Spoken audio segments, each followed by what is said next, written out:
Welcome to this video about personalized cancer therapeutics, brought to you by Personalize My Medicine. PMM is a platform for medical innovation. Please visit www.personalizemymedicine.com to find out more about what we do. In this video, I will be talking about what cancer is and some of the different approaches that are being used to develop therapeutics for cancer treatment. I will begin by explaining what the genome is and why cancer can be described as a disease of the genome. I will then describe some of the current treatments being used clinically, such as chemotherapy and targeted cancer therapeutics. Next, I will talk about oncogenes and tumor suppressor genes and efforts to target them to develop potential treatments. All of the treatments discussed have their advantages and disadvantages and can vary in their effectiveness from patient to patient.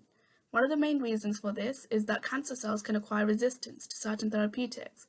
I'll conclude this video by talking about future therapeutics, and in particular therapeutics that target an oncogene called RAS.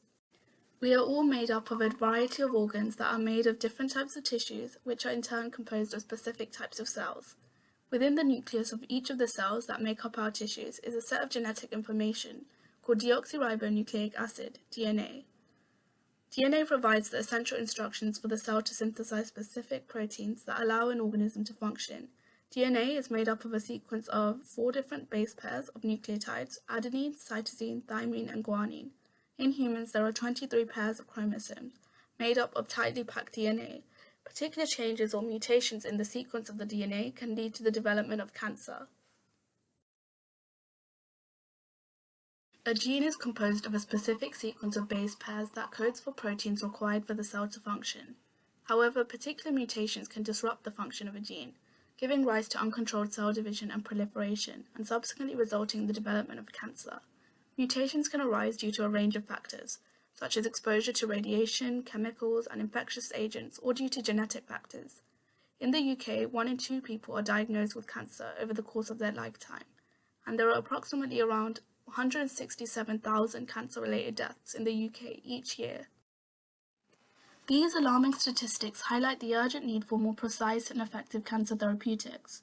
Some of the therapeutics that are currently available include chemotherapy, which is the gold standard treatment, targeted cancer therapeutics that use DNA sequencing technologies to design a specialized treatment for each individual person, and targeting cancer-driving genes, oncogenes, and tumor suppressor genes.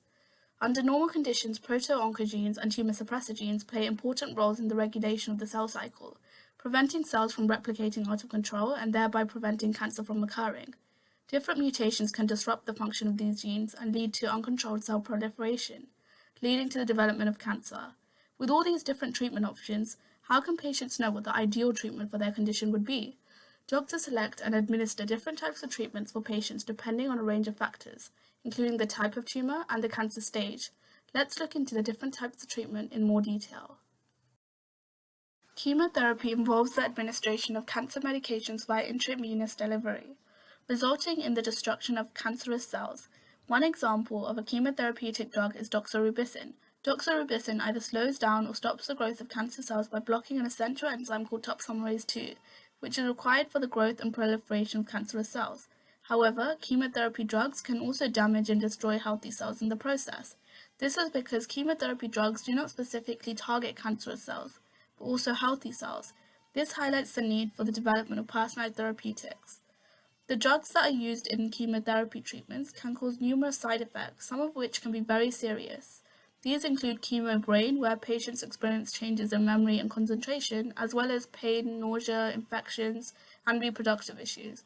These are just some of the milder side effects, but patients can also experience a range of serious side effects, such as long-term damage to the heart, lungs, kidneys, or reproductive organs.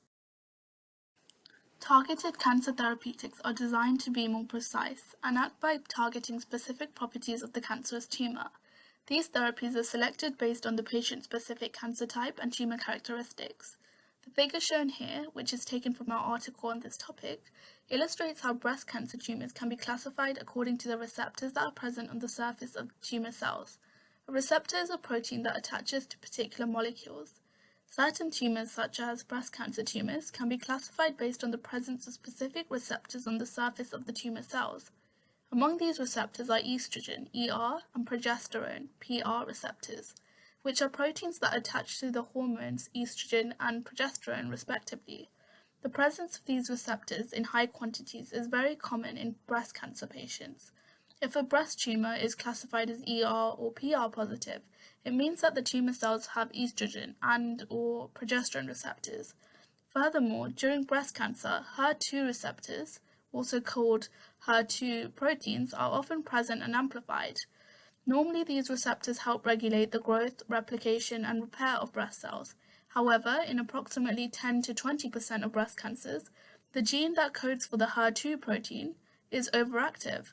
This results in an excess of HER2 protein and the presence of extra HER2 receptors on the surface of breast tumor cells, known as HER2 gene amplification.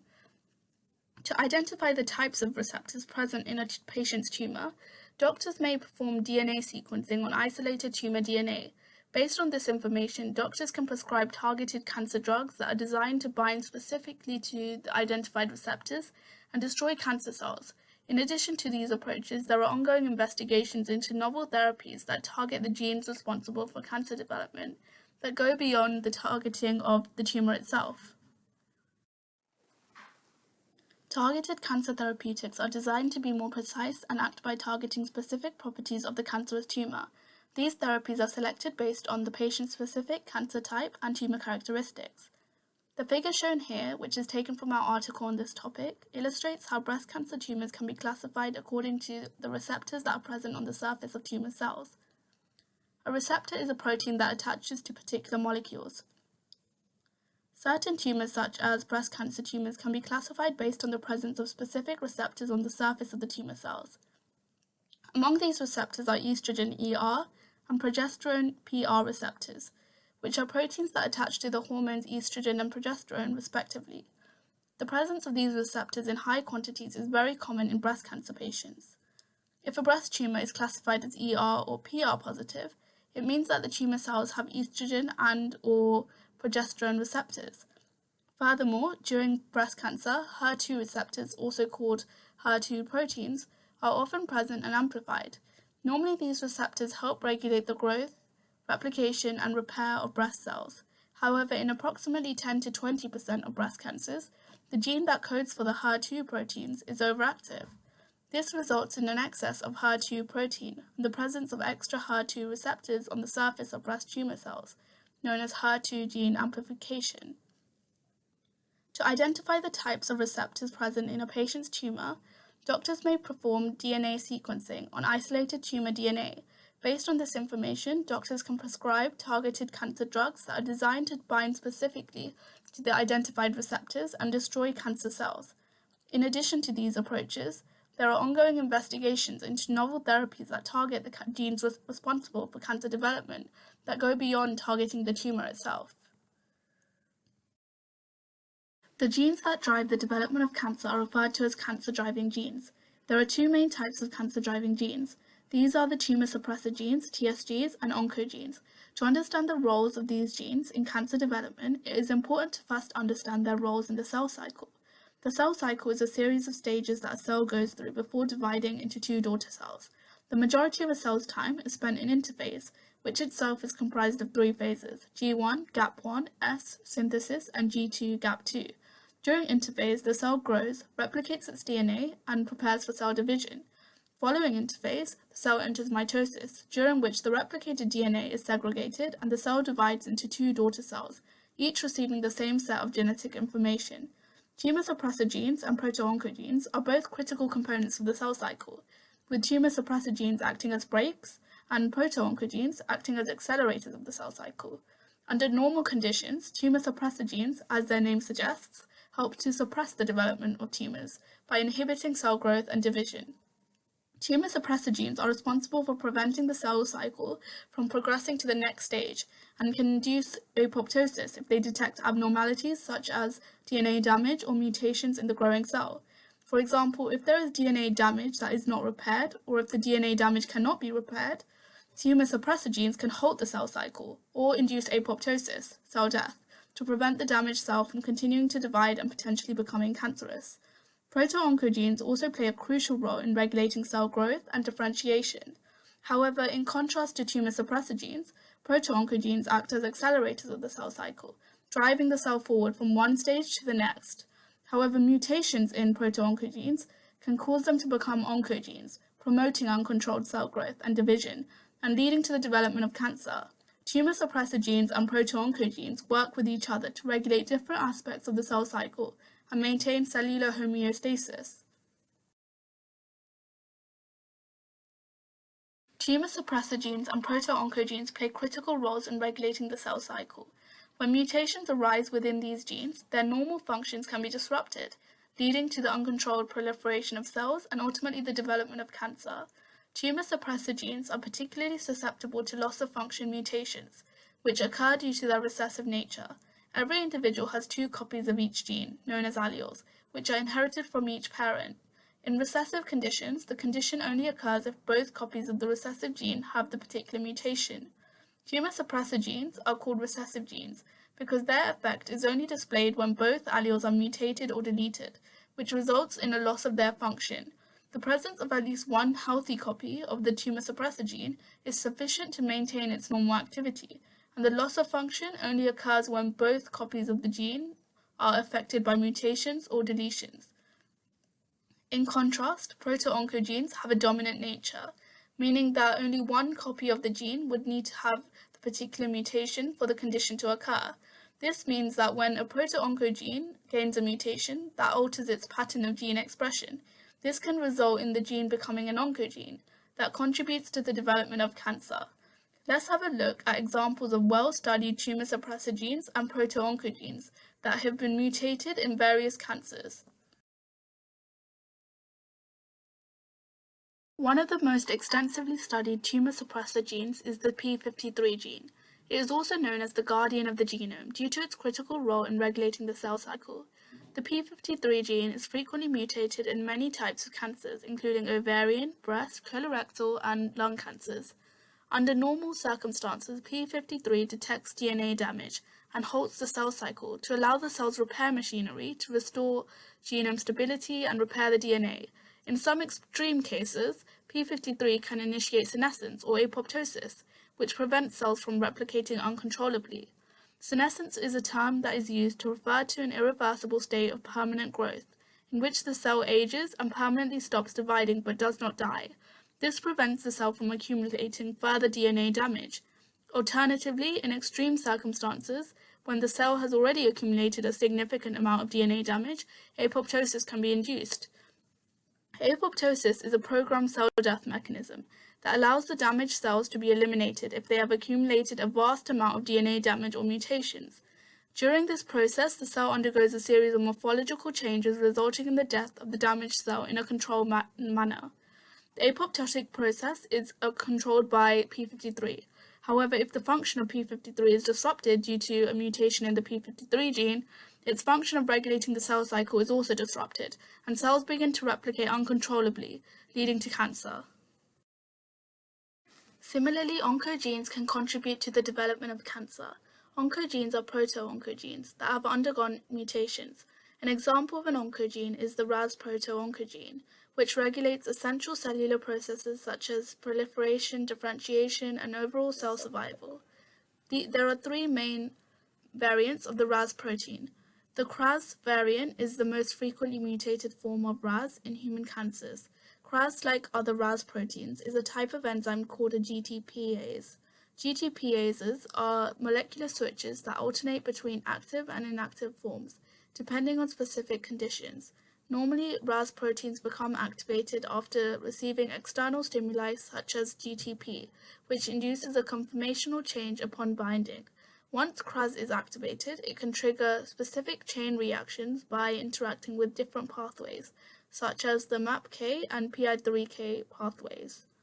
These pathways switch on other relevant proteins, regulating different aspects of the cell, including cell proliferation, differentiation, and survival. Due to the critical role of Cras in regulating the cell cycle, when Cras becomes mutated, it can lead to cell dysregulation. Mutated Cras can promote uncontrolled cell growth and division, which is a hallmark of cancer. Researchers have found a way to target and exploit the Cras pathway, indirectly or directly, as a treatment option. These treatments aim to either block the downstream effects of Cras or directly target the mutated Cras protein itself. to inhibit its activity and slow down the growth of cancer cells. The RAS pathway is highly dependent on EGFR molecules, such as GDP and GTP. EGFR, epidermal growth factor receptor molecules, are proteins that are involved in cell signaling pathways that control cell division and survival. Indirect targeting of the RAS pathway focuses on targeting the GDP or GTP molecules, which in turn indirectly inhibits RAS-mediated signaling and affects the rest of the pathway. Sotorasib is a drug that works by directly targeting RAS signaling pathways. Sotorasib prevents the conversion of GDP to GTP by binding to GDP. The EGFR molecules are crucial for the activation of RAS and initiating the inhibition of further downstream signaling cascades. One of the major problems associated with the cancer treatments and therapies that are currently being used in the clinic is tumor resistance. Heterogeneity or differences between the cells that make up the tumor can cause therapies to be ineffective in some cases.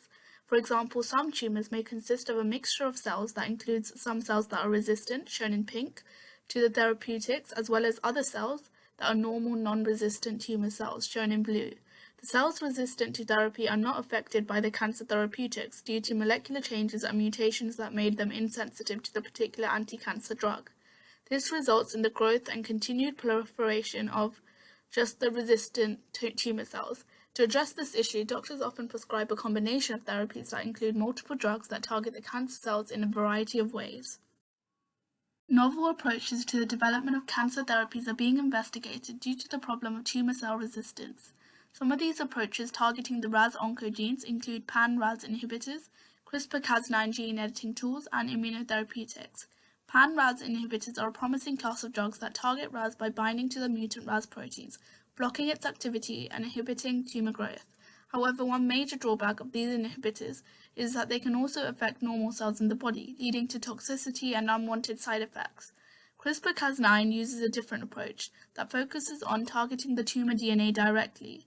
CRISPR-Cas9 is a powerful genome editing tool that can be used to selectively target and alter specific sections of tumor DNA, leading to tumor regression.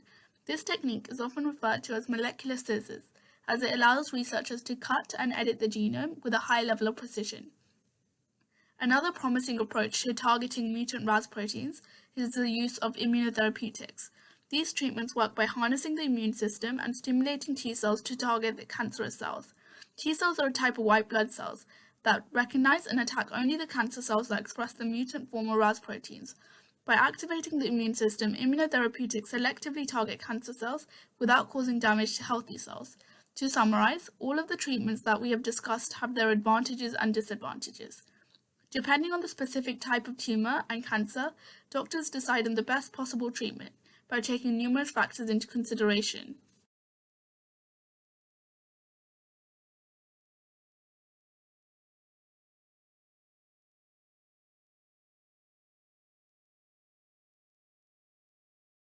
Thank you for your attention. We hope you found this video interesting and informative. Please like and subscribe to our channel to stay up to date on the latest in medical innovation. You can read the full article on the era of cancer therapeutics by Isabel Levy and Seema Bachu by visiting www.personalizemymedicine.com and clicking on the Articles tab in the menu on our homepage. To learn more about a wide range of other topics related to medical innovation and personalized and precision medicine, including stem cells, cancer, digital health, rare disease, and many others, please visit www.personalizemymedicine.com. Please note that all of PMM's content and services are purely informational, and PMM does not offer any medical advice.